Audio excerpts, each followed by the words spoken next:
Good morning. So, here's the latest.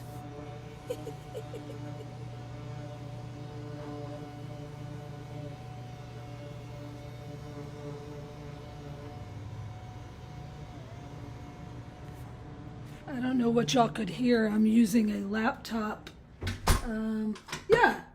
After I uploaded the last video about everything's fake, we're all clowns in the freak show. Well, we're not. We're awake and we know what's going on because we have the Holy Spirit. But they've now started sanding. You can hear it. It rattles the floor and the windows. They've started sanding at 9 o'clock on Sunday. Yesterday they surrounded the house on all three sides. The fourth side they couldn't get to because there's a little yard with a fence there. It's not my part, I'm upstairs, but for the downstairs. Anyway, but 3 construction sites all popped up right after the short 1-minute video I made showing about being on Satan's hit list, aka the watch list for the satanic governing of the mental rulers of the underworld. Anyway, so yeah, they had 3 makeshift construction sites. Well, 2, and then the third one is the circus act, complete with a circus tent, clowns in red, sanding, hammering. One actor on one side even had a, what do you call it? You use it to cut down trees. Some sort of a chainsaw on one side, hammering, drilling, and what do you call it? Skill saws across the street in an abandoned building parking lot. I'm not joking. And I got it on video, but I can't upload it until I leave here because it shows the street names, because they always put me on corners of streets to make it easier for them to harass on all 4 sides. I'm never in the middle of a street where there's just like a couple houses. I'm where there's always like a crossway, right? The cross leading to heaven, leading us out of this Hazel matrix. But yeah, they had that in the front. On one side, chainsaws and hammering, and the back they had what you're hearing now, but way worse. It was closer to the house, and to top that off, they were spraying toxic paint fumes that permeated through the entire apartment with the windows shut. So yeah, this is what Satan's army does, because he knows his time is up. So I'm not going to glorify what he's doing because he's a loser. He's our defeated foe, yo. And what I wanted to come on and tell y'all is I believe this dream was a warning. When I first woke up, I was like, oh my gosh, does this mean I'm going to be rounded up, Lord? Why have you never showed me this to prepare me before? And then as the day went on, Father continued to reveal what this dream meant. So this is going to be hopefully encouraging if you are the body of Christ, if you truly believe in Jesus Christ of Nazareth, okay? But it's also meant to be a warning for us as believers, as well as those that have not accepted Jesus yet, on what's about to take place, okay? And I believe that this was not only a warning for me, but for everybody, okay? That we cannot go back into sin, which I had recently done, which I came on and confessed, which was about a month ago. And remember, Scripture tells us, resist the devil and he will flee. And so when you're trying to live righteously, just don't be shocked. You need to be prepared that Satan is going to come from all 4 angles, which he did with me yesterday and is doing again today. So getting back to the stream. So this I feel was significant because I hadn't been sleeping much. I'll sleep like an hour, then I'll wake up with a jolt and I'll feel like really excited, like it's your first day of school, something's about to take place, and I won't be able to go back to sleep for a couple hours, and I'll sleep maybe 2 hours here, 1 hour there, total of 4 to 5 hours a day, okay? but I slept about 6 hours straight, and I jolted awake, and the time was 4:40 a.m. yesterday. 1 minute to 1:44 backwards, right? Because Satan does everything. He turns everything upside down, right? So this was yesterday on the beginning of Rosh Hashanah, which ends today. So happy Rosh Hashanah, Feast of Trumpets. And I believe the trumpet is about to blast. Father's angel is about to blow the trumpet. So again, this happened yesterday morning, so it would have been the 16th of September 2023. Today is the 17th of September 2023. All right, and the dream was very disturbing. Okay, so I was what I believe looked like my grandma's house, but she's been passed for, I don't know, 6 years, I think. But it was her house, and I think I was at her house because that's a place I always loved and felt safe visiting. And she lived on the water. She lived on a lake, which I loved. I grew up like swimming and boating and skiing, and then I started surfing in high school, and I just loved the water. And some of y'all know I lived aboard a boat. It's an old rickety sailboat because I couldn't afford an apartment. And the name of the boat was Amazing Grace. It came with that name, and I knew it was Father telling me to get this boat. And of course, they stole it. High-ranking military officers stole that. But anyway, so getting back to this, I believe that possibly, I haven't got confirmation from Father, but what came to mind was, I'm like, why was I at my grandma's house? I haven't had a dream ever of being at her house. And it's because it's a place of safety. It's on the water, which we're connected. We go through the firmament, which is the water, to go home to Yeshua and to Father. And also because she had floor-to-ceiling windows, which I always love that as well. So it's like the window, the doorway to heaven, signifying I'm looking out, possibly from heaven, watching this take place. Okay, so I'm just going to read the dream as I wrote it, and then I'm going to explain what Father's shown me it meant. All right. I observed as I was standing in my grandma's, or what looked like, it might not have been her, because it looked a little bit different, her house. And I was in the kitchen standing by the island, okay? You know those things that are in the middle of a kitchen that you like chop things on? And they call it an island kitchen. I was standing by that. And that, I believe, is significant. Let me just say this part because I didn't write this down while it's coming to mind. That's significant because Father has showed me and Sis Karen from Sarah Fourth Calling that already went home to be with Yeshua, that we go to an island. That's part of our training in a spiritual realm that's outside of this dimension, which I believe a lot of us are going to when we think we're asleep. And that's why when you wake up, you feel completely drained. Sometimes I feel like I've been like punching bags and kicking things and stuff. And I've had dreams about like fighting dragons and blowing back witches with my hands where fire comes out, and kicking actual giants and just different things like that. And I'll wake up completely sore and I don't feel like I've slept. And I believe that's because we actually are training in the spiritual realm. And the island also signifies the island in heaven, right? It's like its own floating island. Why do you think the Sleestak, the Oprahs and the Rocks of this world, have taken over Yowie Maui, huh? Because that's their island. They mock whatever Father does. They have to do it, and they can't ascend, so they have to have it on this earth.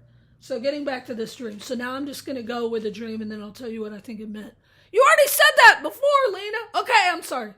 I'm not sorry. Blah. All right. Okay. I'm inside standing in the kitchen. Also, kitchen signifies you're being fed. We're being fed by by the Most High God, fed the word of the Lord, okay? Standing in a kitchen, looking out floor to ceiling windows, and I'm observing people being lined up to be executed with guns to their head outside their homes. They were being drug out of their homes, okay? These were families and just, people by themselves. I saw some men and women standing there, grown adults, all ages, young, middle-aged, and elderly, as well as some children. I did not see any very small children. Like, I think I saw children that looked to be between maybe 9 to 10 or 11 or 12, somewhere around that, and then teenagers, okay? But I did not see the very small, and I believe that's also, positive, that they shall be saved that are under the age of accountability. Okay.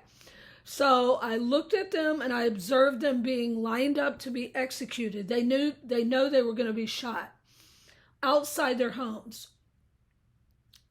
And I heard people going around asking, "Do you believe in Jesus?" And that they were on a list of names. They were on a list of names, and they were going in order. Oh, that's what I wrote. I can't read my own scribble. Look at this scribble. Because I was asleep. I woke up half asleep trying to write it down. Normally, I like to record it on my phone, but they hacked my phone again. Isn't that fun? All right, so getting back to this. So they were being asked if they believed in Jesus, and I was made aware that these evil people that were taking their people out of the homes that believed in Yeshua were on a list of names, and they hadn't gotten to me yet. Okay. I can't read what did I write? I had something in my arm.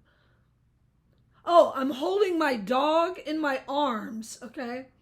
And I was going to take a video of what was happening. It's like I was not in fear at all. What was happening? But then I saw a lady looking at me. I played dumb, like I didn't know what was going on, even though I knew. And I acted happy. Okay? So I was pretending not to know what was going on. And what it reminded me of is the movie Invasion of the Body Snatchers with Nicole Kidman, where she was trying to mask her emotions, her anger, her fear, her sadness, and all that, because all of the rest of them were zombified. Another great movie would be They Live, right? Where they all act the same. And that's what I'm seeing in these people that took the shot in the dark. They're all acting the same. They have no emotions anymore. They're zombified. So getting back to this. After I saw the lady looking at me, I played like I didn't know what was going on and I acted happy. Then all of a sudden, a group of young boys and a few adults were in the kitchen inside my house, well, my grandma's or whoever house it was, and they were really mad. And let me say that most of the children look like teenagers between the age of about 16 to 17 to maybe mid-20s, okay? And I didn't see any girls. I saw boys, and they all had blonde hair and blue eyes. And what came to mind instantly when I woke up was how the Nazis, the Sleestack that are doing this crap, the Nazis back in the day,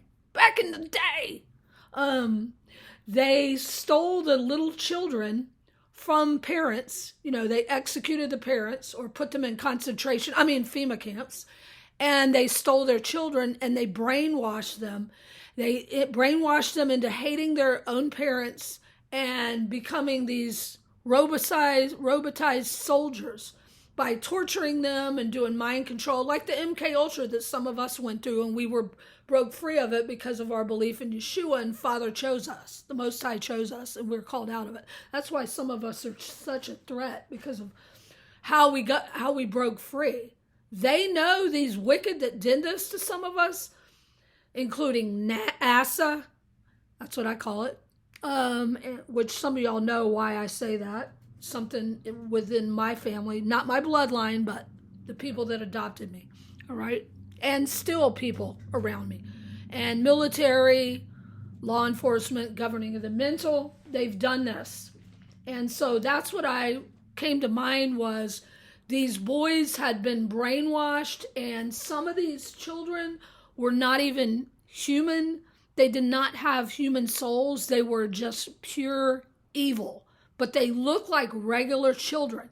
But what I noticed was they had blonde hair and blue eyes, just like the Nazis made all these children look alike. Like they didn't make them look alike, but they chose these children, like German descent. And I'm not dogging Germans at all. Okay, what I mean is how the Germans, the Nazis, the wicked, wicked people took these children away from their parents and then they groomed them.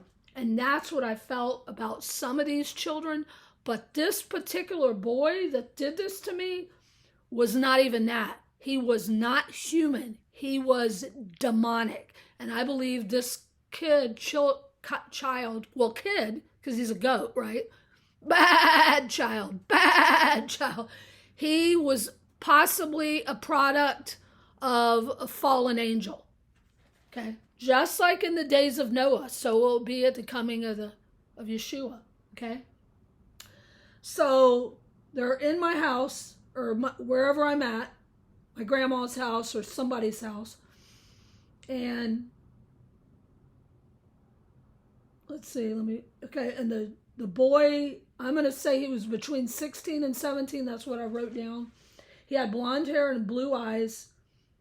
He was probably around my height, so maybe about 5'7" to 5'9". And he said something about the rosary beads hanging on the wall.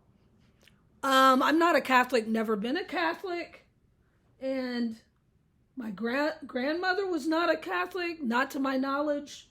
So I don't know why these rosary beads were on the wall. It could have been voodoo beads, but they were hanging on a wall on what looked like some people have bulletin boards. That's what it is, bulletin boards, like bulletin and alert, right?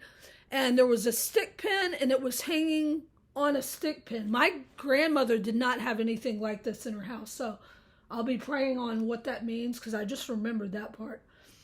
But the boy said, the teenager said, he made a comment about the rosary beads hanging on a wall. And what I knew what he was getting at was that he knew that because I had those, or he thought they were mine hanging on the wall, that I must believe in the Most High God, even though we know the Catholic religion is wicked and they're misled. It doesn't mean all Catholics are wicked. It just means they're being misled by the satanic serpent, the Vatican, the Pope on a rope that's a joke, the false prophet, wicked, serpent seed, okay, Luciferians. And then I saw him or heard him making a comment about it to the adult that was there, which was a woman. It was a woman, maybe she was about in her 40s, okay? So she was like overseeing these, I guess, children that were in training to do these wicked things to people.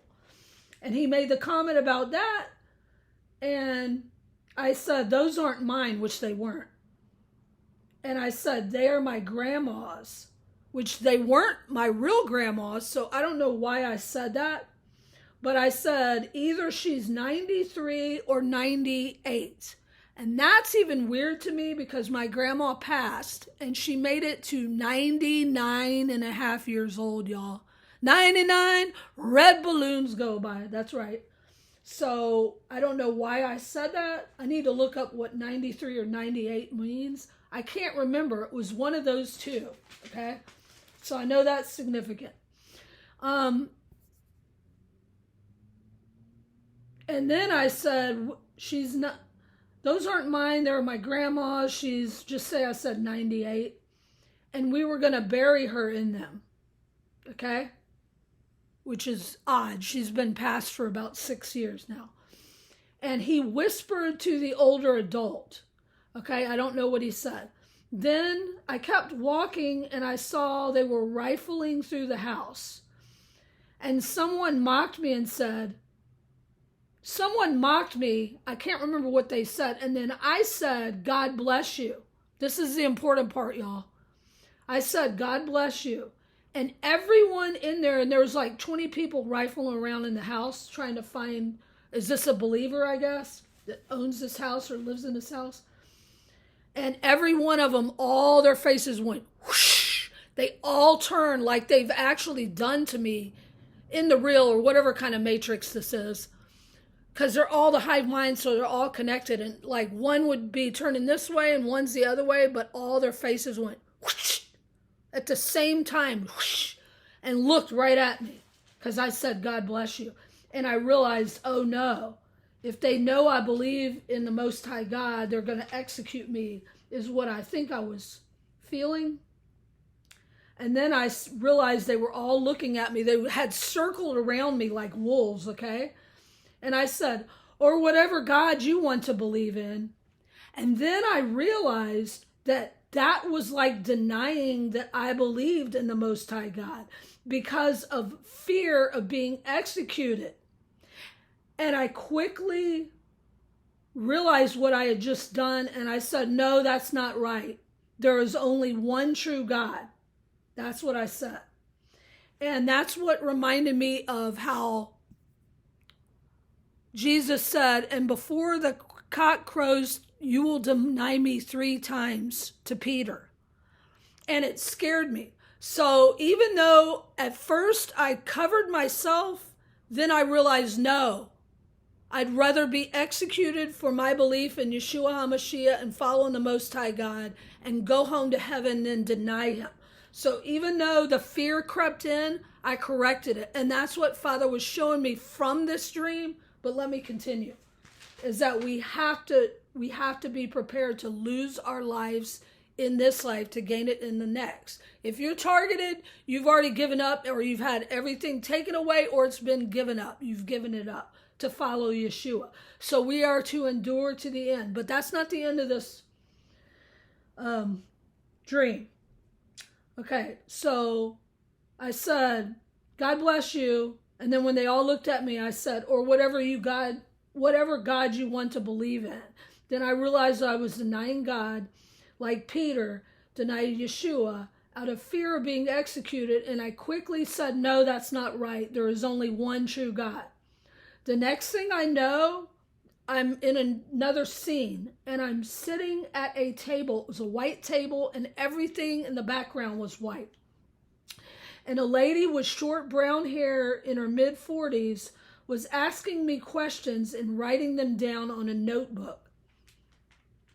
And I asked, will you take care of my dog?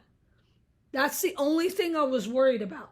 And she said, yes, she'll be fine. And she kind of laughed, but it wasn't an evil laugh. It was like there's nothing going to happen to you kind of laugh. And I said, she's the sweetest thing. She's all I have. I have no one else here, meaning on this earth, which is true. I have no one. And a lot of y'all know the story about 2 of my dogs, my last one, Beignet, who they tortured and just a lot of evil stuff they did to her. And then, and I had to say goodbye to her. It's been about 1.5 years. And then Chewy, who they poisoned and killed and laughed about it and mocked me and left dead dog pictures under my door and in my mailbox after that. But getting back to this. I was crying because I thought I was about to be executed, but I was prepared. I was prepared to die for my belief in Yeshua. Also, I wrote down, I forgot about this. I saw younger children hugging their parents in line that, like I said, they didn't look any younger than maybe 8 to 9. Okay?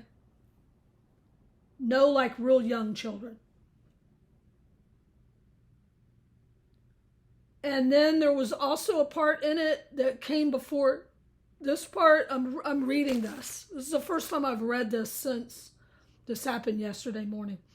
There was a lady that looked like the black lady in the movie The Matrix that played the Oracle. and I was singing some song from the 70s, which I would have been really young then, or the early 80s, and I wish I could remember it. I can't remember it, but it was kind of like a dance song that I used to rollerblade to. That's what I remember, but I can't remember what it was. And I asked if anyone knew the song, and nobody did. And this lady that looked like the lady in the Matrix that played the Oracle, I thought she looked about my age, but so I said, well, you probably know it. And I said it's like R&B music, kind of dance music that I used to listen to. And she didn't say anything. She just kind of looked at me. And then I said, oh, you're probably not old enough then. Maybe you're around 40. And she smiled and said, thank you, because she was actually older than that. I think she was in her 50s. And then I said, I'm sorry. You're probably not even that old. You're probably about 38. So I need to look up these numbers. I haven't looked this up. Again, this is the first time I've read this since I wrote it down yesterday.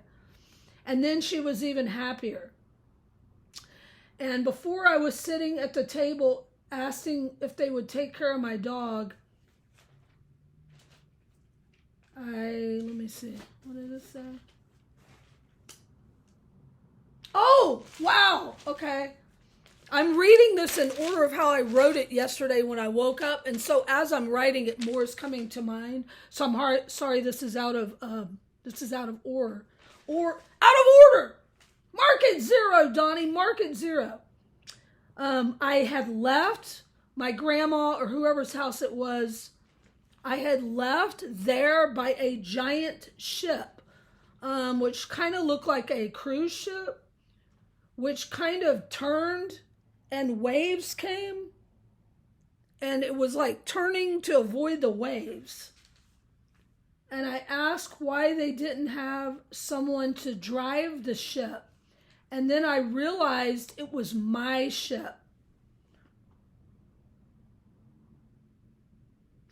Okay, that's all I remember. So I think that's significant because I think I actually escaped the executions by ship.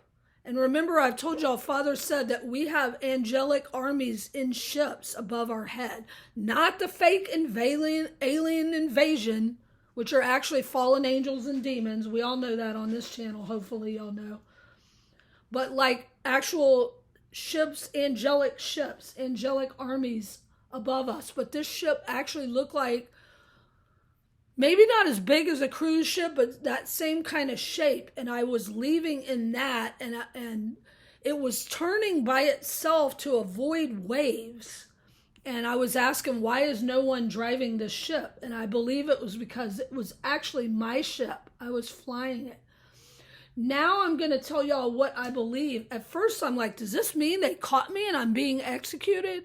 But I don't think it does. I think Father allowed me to see what is going to take place to those that have not accepted Jesus Christ until the second part of the trib, when they have to lose their life. So we're going into the second part of the trib, I believe, today.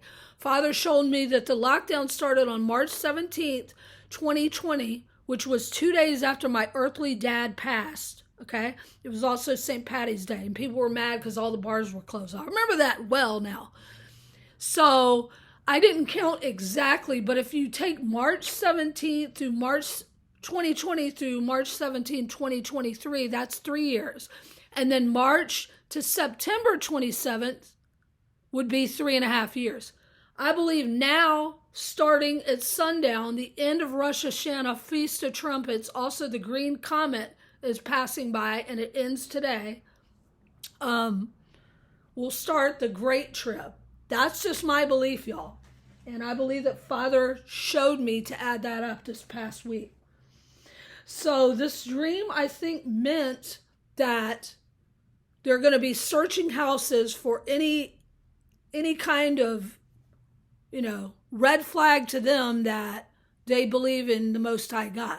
This will be during the second part of the trib, but why they will be executed will be because they did. These were only a few people I saw, maybe a group of about 20. Now, I'm sure there's a bunch more, but this was in this one particular area where they were being rounded up. So this could have been one big city or something. But I believe that these are the people I was being shown were people that had not accepted Yeshua before the Great Tribulation started. Okay? So they're still on the fence. And then they finally do accept Yeshua, and so they're being prepared to be executed.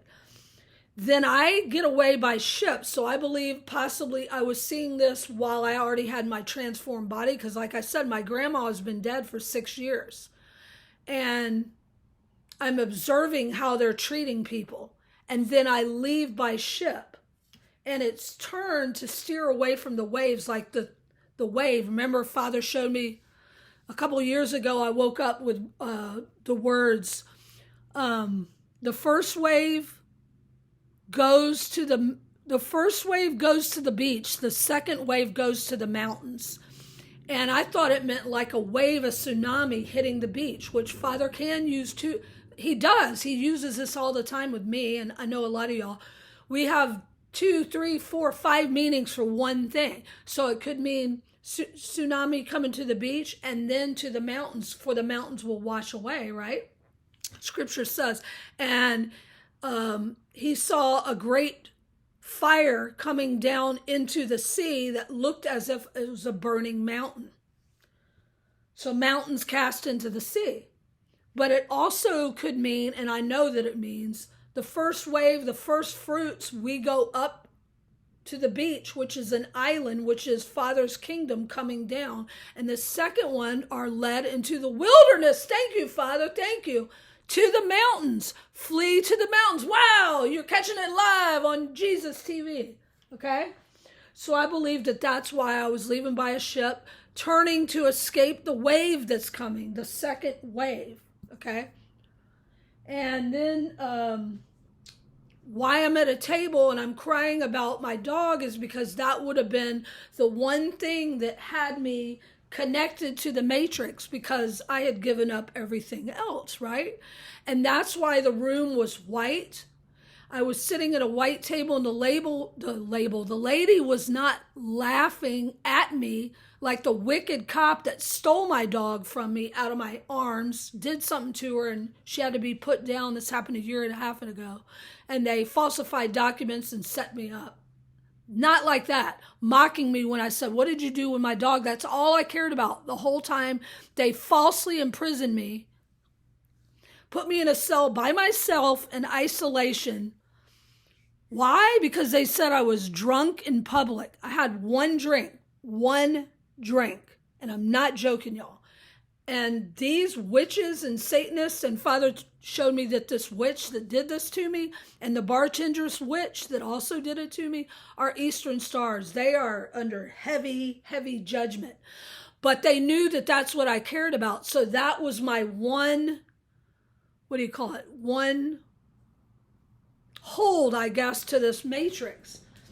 When I finally gave her up by letting her go back home to be with Yeshua and not just keep trying to keep her going when she was in pain and she was being tortured, that's when Father said, okay, you're willing to let go of every single thing. And that was the last thing holding me onto this matrix. So I believe that that's what they were seeing, is they were seeing, okay, she didn't say, no, let her go with me. I said, let me see what I said again. I said, will you take care of my dog? And the lady said, yes, she'll be fine. And she kind of laughed and smiled. And I said, she's the sweetest thing. She's all I have. I have no one else. Okay? But I knew thought I was going to be executed. And so it's like I passed that test. The lady was writing this down in a notebook. They would not be doing that to execute you, okay? They're not writing stuff down. It was all white. The room was white, and I didn't feel the lady was evil. But here's the other thing. Everyone else was being held. They were when I saw them in line, they were being held, and it's like their hands were behind their back. I did not see handcuffs, but I think that's what that symbolized. if I was being held in a room about to be executed, they would have me bound up. They would have me in handcuffs, and I did not have that. So I believe I was actually seeing myself in the waiting room before being transformed to heaven. Like we're on standby before we're transformed, we get our transformed bodies. So I believe that this is a positive dream, but I also believe that it's a dream as a warning for those who have not accepted Jesus, that this is about to happen. So I hope this is helping y'all. And also, again, this is amazing. After the last video I made this morning, it was early. I'd only been up a couple hours. I think I made it about 7 this morning. I then opened the Bible after speaking on what Father had shown me, that this is a clown show. A lot of this stuff isn't real. And what they're trying to do is get people into fear. Okay? Fear is the virus. Jesus is the cure. If you have Jesus in your heart, you have no fear, because we know whose we are and where we go. Everyone is appointed a day to die. Do you want to die being a coward and go into the pit and deny your creator? Or do you want to die an earthly death, okay, which means our body dies, but our spirit goes home? Father said they are fearing man more than fearing me. Like in the dream where I said, or whatever God you believe in. And then I said, no, that's not right. There's only one true God. Okay? And so he was showing me how fear creeps in and it makes people do things that they know they shouldn't do, like take the shot in the dark and you're to blame. So I find it interesting that or not interesting, as Father, it's the Most High God, confirming that this is what he wants y'all to know. Not to have fear of what man can do, for he has only the power to kill the body. Fear what the Most High can do, for he has the power to kill both the body and the soul and cast it into the lake of fire. And that's what's coming on all these flea-stack, reptilian, robicized sellouts. Okay, and all these creatures that don't believe in Yeshua, and the fallen angels and the demons that are taking over vessels that have sold out to the satanic system. They are going into the lake of fire, where there'll be wailing of gnashing of teeth. Father confirmed this after I made that video just a few hours ago. I opened every morning when I get up. Every day I wake up, I smile and put on my makeup. I do a little dance for you, Jesus. I shut my Bible and then I open it to whatever Father has for me the day. And it always goes with what he's showing me or what he teaches me throughout the day. Today's scripture was, and I'll end it with this. This is very encouraging for we who are on the front lines for Yeshua. Luke, I am your Father. Wow, even that's funny. Thank you, Father. Luke 12:12, and there's more. Or no, I'm sorry. Luke 12:32. Fear not, little flock, for it is your Father's good pleasure to give you the kingdom. Fear not, little flock. Follow the Lamb wherever he goes, and we go home to Father's kingdom.